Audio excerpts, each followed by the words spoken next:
This is about defending democracy. This is no longer Democrats versus Republicans. What do you want your kids to believe in? There must be give and take. This is White Flag with Joe Walsh.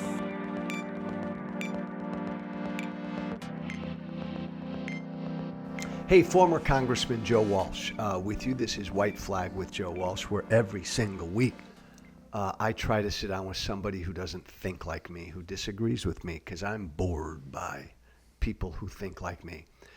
His name is Mike Madrid, and I've said this before, this longtime pollster, strategist, political consultant, all of that, blah, blah, blah.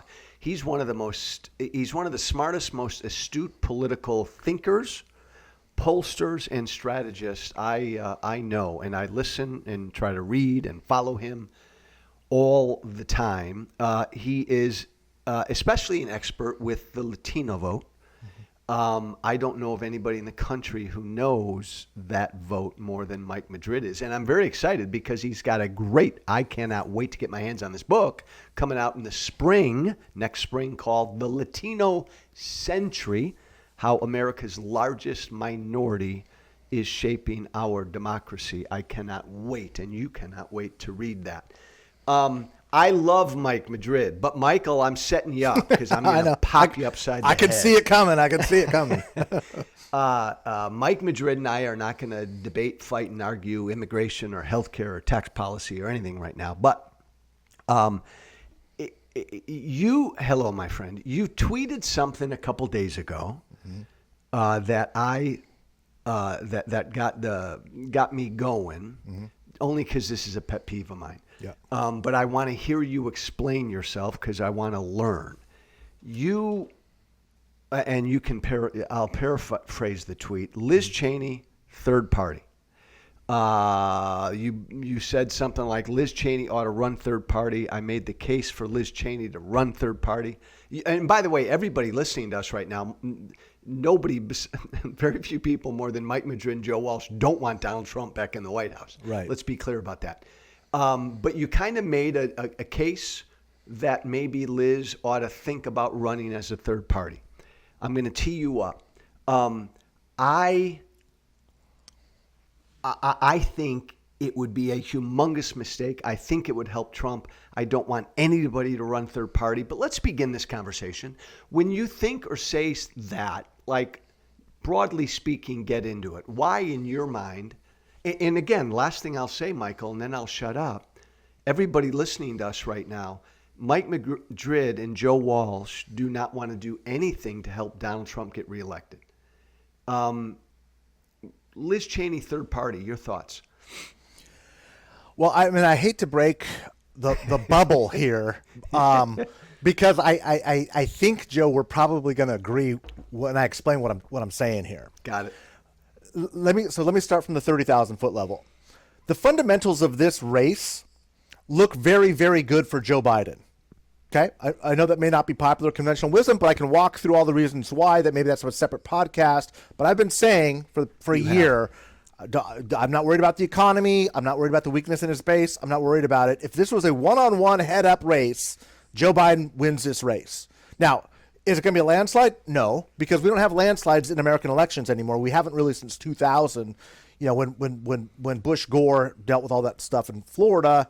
But the delta between the difference between the two candidates is rarely more than 2.5%, 3%. Right. Okay. So, and it usually comes down to 100,000 votes in 4 or 5 states. Okay. Hey, by the way, Michael, Michael, let me stop you right there. Yeah.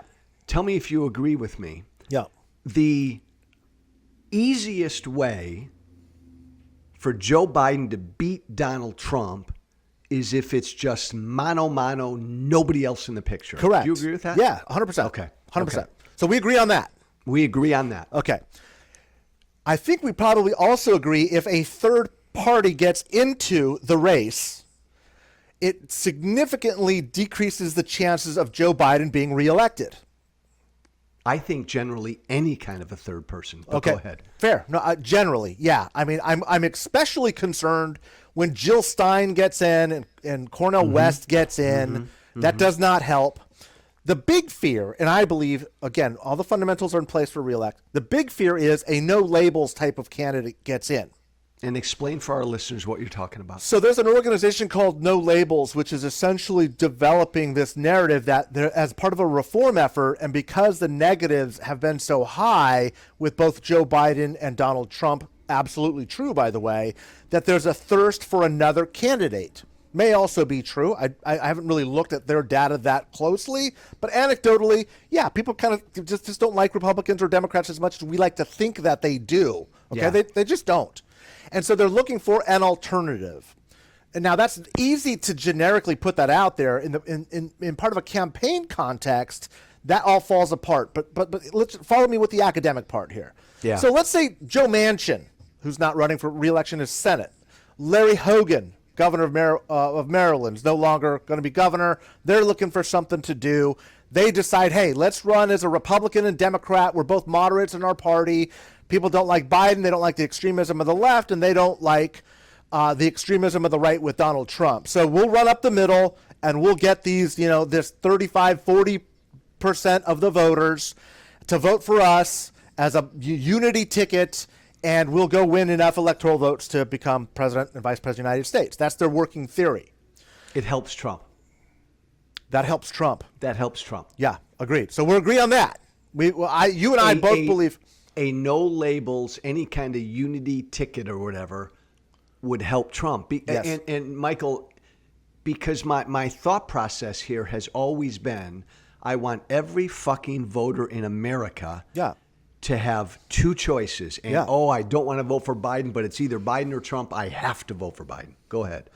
And I agree with that, but I also want unicorns and rainbows to, exist, and they don't, right? It's like reality. So we've got to look at the math here, okay? Yeah. So the likelihood of a no labels candidacy is becoming more and more likely. They're qualifying on more and more states, and they're very moneyed, by the way. A lot of Trump money is backing this effort because they see the math too. Is Trump's numbers, the Democratic Party's numbers and its demographic profile is not expanding enough in the right states to get to 270. There is this Latino shift. There is an African American shift. There is an Asian American Pacific Islander shift. All true, but not enough to offset the losses that they've been experiencing with white college-educated Republican women. That's why 2022 ended up being a bust for the Republicans. It's why Trump lost at the top, but Republicans won down ticket. Remember, Republicans picked up an all-time high turnout. They pick up down ticket. So I know your audience really loves getting into the weeds, so we're getting into the real hard nitty-gritty of the weeds here. Okay. So we agree that one-on-one race is best for Biden, right? Completely. Okay. We also agree that a no-labels candidacy hurts Biden. Whoever it is. Whoever they... Okay.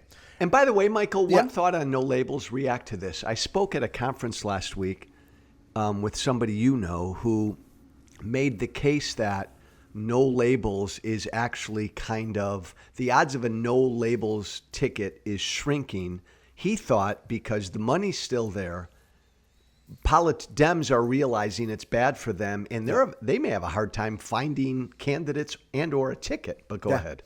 And that may be the case, and hopefully that is the case. But what I will say is this: they're on the ballot. They're qualified in some really critical states. Yeah. And so once you're on, you could have Joe the dog catcher get on, and it's still mathematically, we're still close enough in the Electoral College where it's going to have an impact, and it will hurt Biden. Mike, I think he told me they could stay on even if there's no candidate. There'll still be a no labels on the ballot, even if there's no candidate. Precisely. Okay, so and that doesn't help Biden, I believe. Yes. Now, before I go into my theory of the case, let me have one quick caveat too. Okay. Everybody and their brother thought that RFK, Robert Kennedy's campaign, was going to hurt Biden. Almost all of the polling coming out is showing it hurting Trump more than it's hurting Biden. Do you still believe that? You believe that? 100%. Yeah, for sure. And that's why, look, we get caught up in this bipolar construct of thinking of how races work. It's one or the other. It's one or the other. A multi-candidate field, unless you've done multi-candidate races, you realize they're entirely different animals. And this is what I put in the tweet. A 2-candidate race is very different than a 3-candidate race, and a 3-candidate race is very different than a 4-candidate race. So what I'm suggesting is, if there's a no-labels candidate, which I think there will be, and I believe Cornel West is going to run, and I believe Jill Stein is going to run, That is the number one threat to Joe Biden's reelection. Do we agree on that? All these other candidates. Any of them, yes. Or all of them.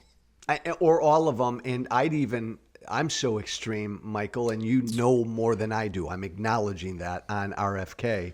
I'm still anxious about RFK Jr. if he were the only one in there hurting Biden. But go ahead, any of them. So let's say all of that is true. Let's say even if he is hurting Biden. What I'm saying is the likelihood of a one-on-one race between Biden and Trump is diminishing every day. It's disappearing in the rearview mirror. So you've got to fight the war in the reality that you're facing, not the war that you want it to be. That's a good point. Okay. And so at that point, you have to have somebody who can come into and cut into Trump's base. Now, here's where we might disagree. Trump's base is remarkably secure in a way that I have never seen an American politician before. Agreed. Probably ever. But I will say this. For the last 4 years, literally to this month, when we, founded the Lincoln Project with 7 other, characters, I was focused like a laser beam on where Trump's strengths and weaknesses are with the base. And I had never seen a candidate ever of either party as strong as he is. Yeah. But I did notice that there was this small sliver that I felt we could peel 5 to 7% off. And that was this, we called them Lincoln Project voters. And I developed this narrative called the Bannon line. If I get 5% of Republican voters to defect, Trump will lose. And it wasn't just Mike Madrid saying that. Steve Bannon confirmed it. We had Steve Bannon and I had this going back and forth. So I called it the Bannon line. It's not Mike Madrid. Don't take my word for it. Take Steve Bannon's word for it. He knows I'm right. Okay? So with are you talking about, Michael, are you talking about people like you and me? Are you talking about kind of never Trumpers, principled conservatives? Is that who you're talking about? No, that's a great question. No. That's you're not talking about them. No, I'm not. I mean, that's part of it. But what I was talking about is demographically. People don't follow, they're not on Twitter. They're not, these are literally suburban moms who have always had this tepid relationship with the Republican Party. They like our economics. They like the law and order stuff. They think the Democrats are crazy, but they don't like the social conservatism in the party. They just don't. They don't like the abortion rights threat was never real, right? It's like, okay, I'll go vote with the church-going crowd and hold my nose because I like the tax policy, right? I like my country club membership. Country club Republicans, we called them. And that's who it was. And and this is really interesting. You're asking exactly the right question. They were not concerned, for the first time in 30 years of doing races, I was noticing they were not concerned about economics anymore. They were concerned about cultural issues. They didn't like the gay marriage position of the party, Republican Party, regressing. They were really scared about abortion rights and going, I think these people are actually going to do this. Right? They don't like the hateful anti-immigrant stuff. They want secure borders, but you don't have to be just such a jerk about it, right? Like they hated the resurrection of the Confederacy and preserving our heritage stuff that Trump was pushing when he was in the last year of his presidency. We want them to vote for Biden. Yeah, we do want them to vote for Biden. So if you had a race where you had Jill Stein, RFK, Cornel West, and even a no-labels ticket, and Biden, forget about Liz Cheney for a minute. Mm-hmm. If you had those 4 multi-candidates plus Biden and Trump, who is this cohort going to go for? They're not going to like Biden. any of... They're going to vote for Biden. Yeah. Okay, so then... Oh, keep going. I don't want to... Well, let me finish. I'm just giving you the background. Okay. What I'm noticing now is this group has actually gotten bigger, and it's actually moved in 4 of the last 5 elections, which, by the way... the R word in my business is a very strong word. You don't use it. And by R, I mean realignment. But what we have is a lot like the Southern Democrats between 1970 and 1994. Everybody was registered as a legacy as a Democrat, but they were increasingly voting Republican up until 1994. And then they're like, I'm Republican. I'm out. I'm coming out of the closet now. I'm re-registering as a Republican. You remember these years. Hundreds of people in the 94 election changed their registration as state legislators were changing, senators were changing. Like, it was a big deal. Yep. right? Those things take 20 years to build up to. We have now seen 4 of the last 5 elections, a growing number, especially after the Dobbs decision, this growing number of women moving in that direction, okay? Okay. I'm not going to say realignment yet, but I am going to say there is a swell building. Got it. At the same time, we're seeing this Hispanic shift to the right, same 4 of the last 5 elections for the same reason. Okay, so that has nothing to do with the idea about Cheney.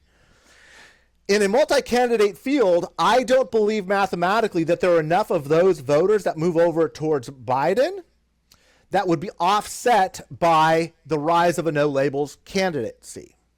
And if you add on the attacks, the chipping away at the left by Cornel West or to Jill Stein with the Green Party, Biden's in trouble. There aren't enough of those voters to offset what's happening.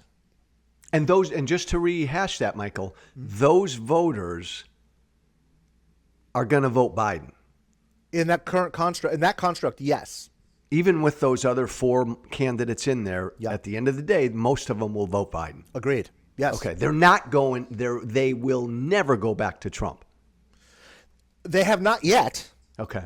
So I would never say never. I mean, shit, I don't know. I mean, right. But look, I will say data tells us something, and you got to go where the evidence takes you. Okay. Right? It's not. Okay.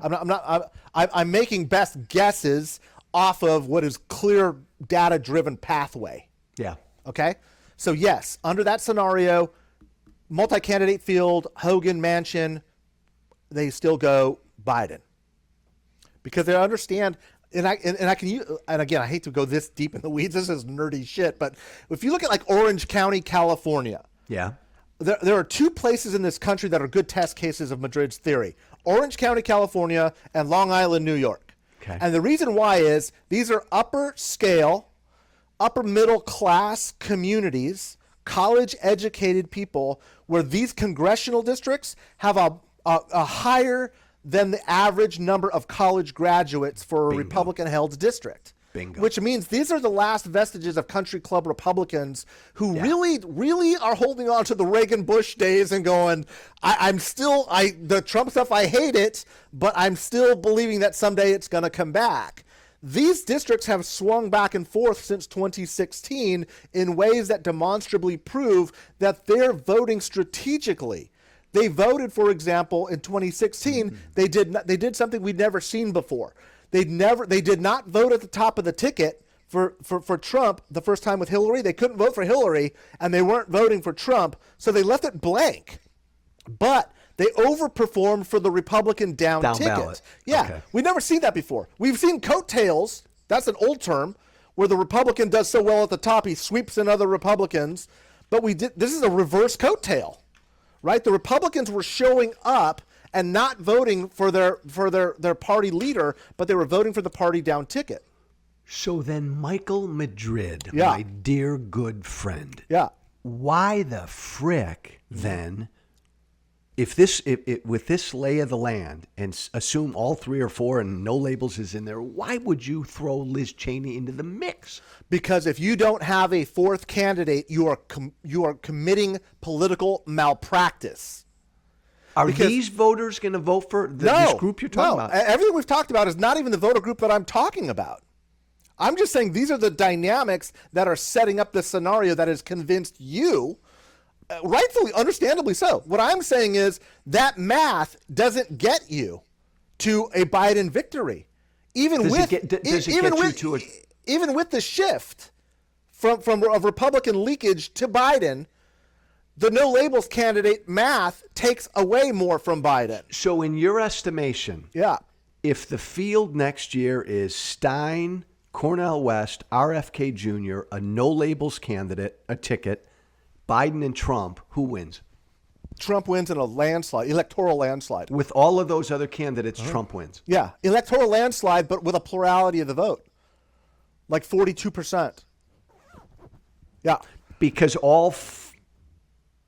Stein, West, and no labels hurt Biden. You still, even in that scenario, RFK Jr. would hurt Trump. If he's in there. Yeah, I think he probably does. I think he net hurts Trump, but not as much as the other 3. Yeah, the real worry is no labels.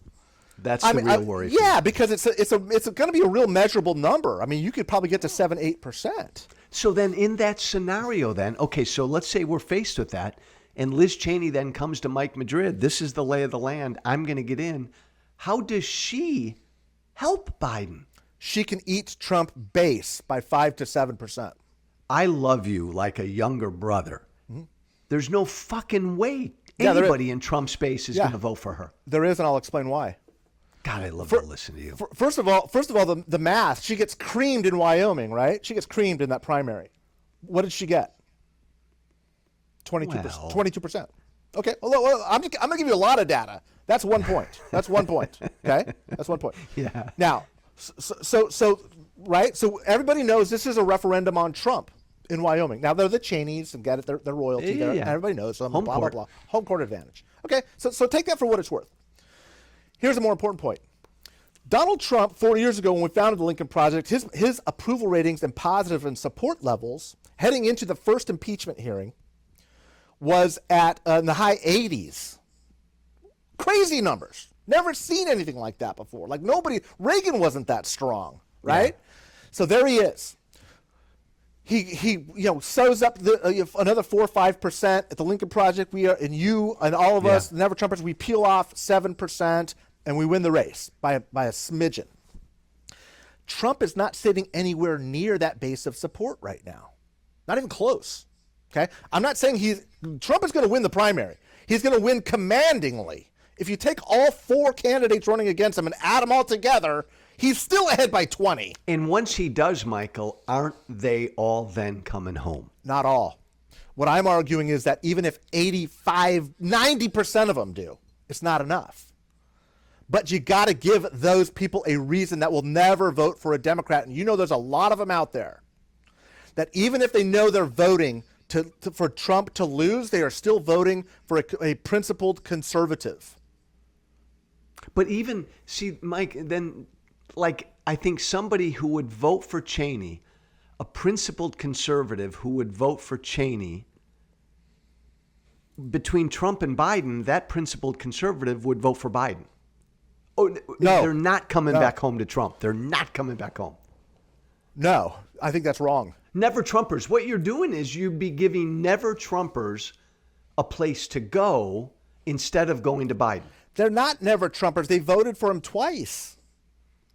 Your group, the group you're talking about. Yeah, the group I'm talking about are not never Trumpers. They're But I'm talking about never Trumpers. Maybe that's not there part aren't of enough. your group. It's not. There aren't enough never Trumpers. Never Trumpers are like, we know the never Trumpers. You mean 7 other people? Yeah. I mean, we So that Michael, there's not enough there when we talk about never Trumpers and principled conservatives. No. Okay. No. And in fact, when I say conservative, I mean it not only in the classical conservative sense that you and I are talking about. I actually believe somebody that can go in there with a real pro-life record and real social conservative messaging and speak to that 81% core of evangelicals.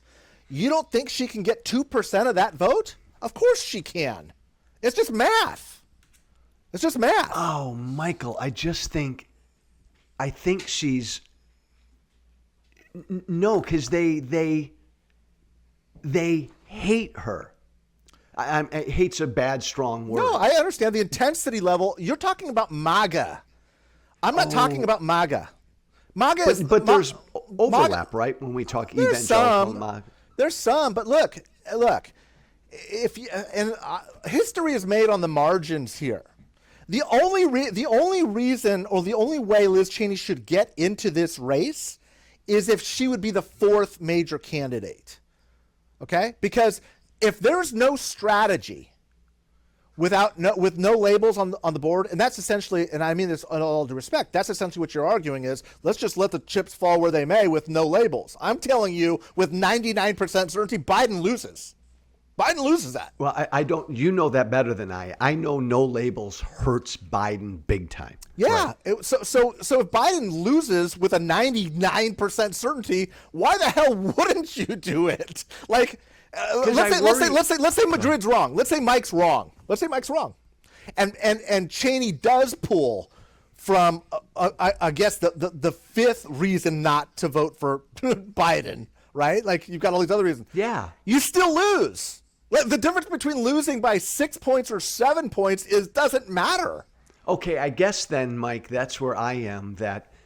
And I know we disagree on RFK, but because I start from the premise 1-on-1, Biden wins. Any fucking candidate you throw into the mix makes Biden's victory further away. That's incorrect. I understand your rationale, but that's like I said earlier, a 2-person race is a completely different calculation than a 3-person race. And a 4-person race is a completely different calculation than a 3-person race. And look, you and I have we have seen something unprecedented in American politics, which is the cohesion of the Trump base. It is startling. Yeah. But it is not 90%. I would argue. I would argue it's probably not even 85%, which is still a jaw-dropping number. It's still extraordinary. But Trump is weaker now with his Republican base, loyalist base, than he was heading into the 2020 election. Now that's quantifiable. Right. The only caveat I'd add to that is I think that will be strengthened once I think it's the gonna be weakened. nomination is his. Yeah, I think it could be weakened. Let me ask you this, Michael. Take no labels out of the picture for a moment. Yeah. If the field is Jill Stein, RFK Jr., and Cornel West, Biden wins. Biden wins? Biden wins that. Should Liz Cheney get in if it's No. those three? No. So your thing is only to counteract no labels. Yeah, I'm saying if there's 3 real candidates, you damn well better have 4. Because if you don't, it's over. The race is over. It's over. If there's a no labels candidate and Biden gets on and Trump gets on, Trump wins. That's just, I mean, that's going to happen. Okay. What I'm saying is in that scenario, you better have somebody, and I don't know who else you get that's got conservative bona fides. 85% of those people hate her. I get that. But 5% don't. And that 5% is the race. That's my argument. That's what I said on Twitter. So, I mean, maybe we still disagree after this. That's okay. But I think what I was saying was a little bit different than not only you, but a lot of other people are like, what are you talking about? Like, people just pounced. Yeah, you tweeted it. So, again, you're right. Everybody pounces on Twitter. I mean, Twitter's a bad place to have these conversations. But this, I mean, I'm glad you gave me the opportunity. This is good. That's what I'm saying is Liz Cheney running as a third-party candidate by herself is a terrible idea. She knows that. She knows that, right? Of course she does. What she's saying is, I will do whatever it takes to stop him from being president, which means I will be the kamikaze pilot that goes and qualifies in states where it will have an impact, right? Like, you don't even have to qualify in every state to be on the ballot. Ask George Wallace. Right. Right? You and I know this is basic, but I want you to repeat what you just said for anybody who's not quite following us. Yeah. If it's only Biden versus Trump, Biden wins. Liz Cheney got in, Trump that would be a horrible mistake. Horrible mistake. That's not what I said. That's not what you said. That is not what I said. And in fact, hit me over the head, Mike, if I'm wrong. Yeah. Really, it's you're only talking about no labels. If no labels is in there with a ticket, Liz should get in. If no labels is not part of this equation, she shouldn't get in. And I'm trying to think, like, I wish I could refute you, but like, so they're all in, no labels is in, no labels is taking from Biden, enter Liz Cheney. Like, to me, she's just given people who don't like Trump, don't want to have to vote for Biden, she's just given them another option. No? Damn. Can you try again? You just hit something. Hold on. We have a break in the action right now because Mike Madrid just say something. Hey, maybe. Mike Madrid is back.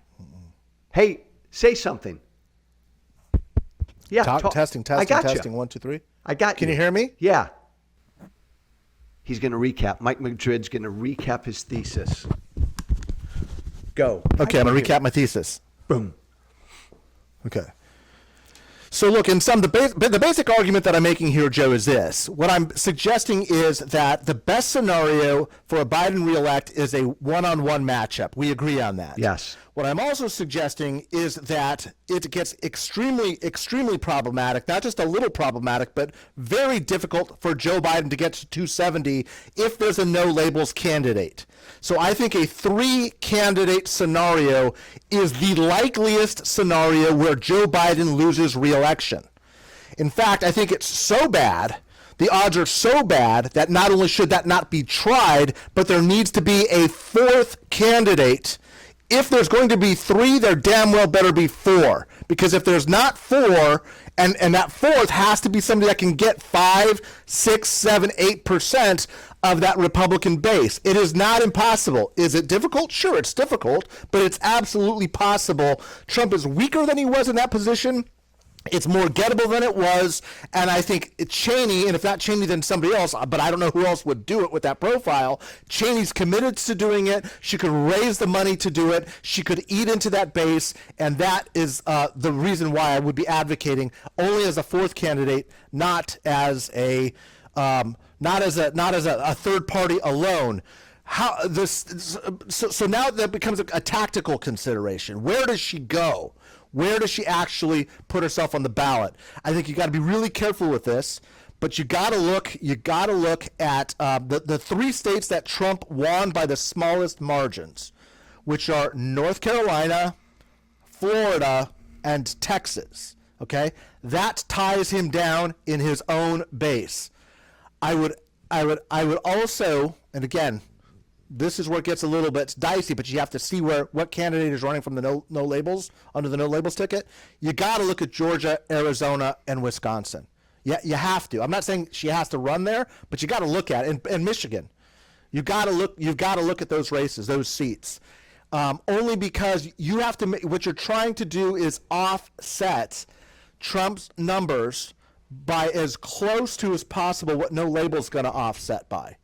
And when Biden only won Maricopa County by 20,000 votes, with the no labels candidacy, you're seeing Biden lose considerably by like 6, 7 points. Yeah. You've got to close that gap. Will it work? I don't. No one knows until you have the election. That's why we have campaigns. But what I will say is this: I will say that if you do not have that, if you do not have a 4th candidate, then you are making a big mistake. And the goal here, the whole point of this, is to not be running as a never Trumper. It's to be running purely on socially conservative issues. And again, that you're trying to break this evangelical base, which has always had a tepid relationship with him before. They see him as the champion now. Keeping 100% of the vote is something that only happens with Putin in Russia and Kim Jong-un in North Korea. Okay, mathematically, that doesn't happen. The more she runs hard right on socially conservative issues, the less there's going to be that never Trump, moderate, college-educated Republican woman who's for abortion rights isn't going to go for Liz Cheney. She's going to go to Biden. Okay? Yeah. So that's what you need to do. That's what you need. You're predicating all of this on chipping into that socially conservative base. There's also no question that she's very much identified as a never Trumper. Is that a huge problem for her? It is a significant problem for her, but remember, we're not trying to win 50%. We're not trying to win 30%. We're not trying to win 20%. We're not even trying to win 15% or even 10%. We're looking at 5 to 7%, which is absolutely possible. Are there 5 to 7% of the white evangelical base that believe in the theology that they ascribe to, that see Trump as a flawed candidate, but he becomes much more palatable when you put him up against child-eating Democrats who, are do these horrible things to kids that they've learned to believe? Yeah, but in a scenario when there's a true social conservative against a Trump MAGA Christian nationalist, is it possible to peel off part of that vote share? I'm saying yes. And I'm not saying she wins a straight-up fight with him. I'm not saying she'd win in a primary.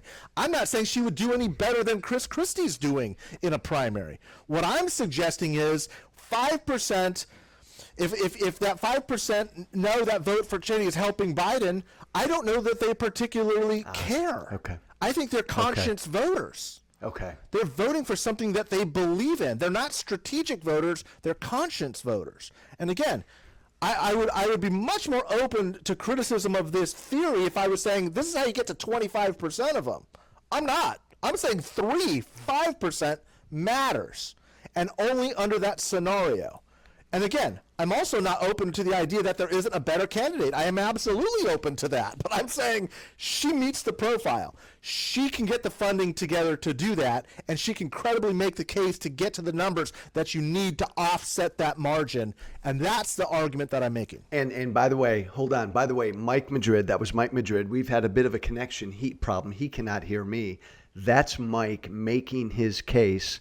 And the whole thesis is if there are a bunch of candidates out there, especially no labels, has to be in there.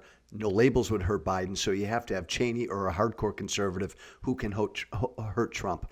It's a fascinating theory. Both Mike and I say if it's only Biden versus Trump, of course Liz shouldn't get in. And if no labels isn't in, Liz shouldn't get in. Mike Madrid, he's the best. Follow him on Twitter at Madrid_Mike.